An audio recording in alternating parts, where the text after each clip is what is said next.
এটা হচ্ছে এক ইনস্টিट्यूशनल मर्डर व्यवस्थाकृत हत्या कारण सठिक पदक्षेप नियाजाइथिले से झील बंची पारथंता। द्वितीय हूँ मृत्यु पर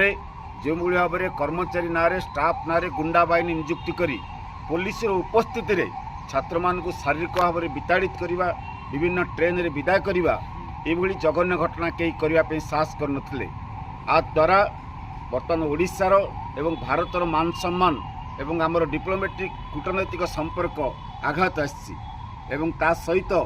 ये समस्त घटना जो विचार कर आसूची जे बर्मा कमिटी जोटा सुपारिश करथिला निर्भया घटना परे जे जौन विरोधी कमिटी जोटी जौन अत्याचार होची वर्क प्लेस रे बा कॉलेज मानक शिक्षानुष्ठान मानक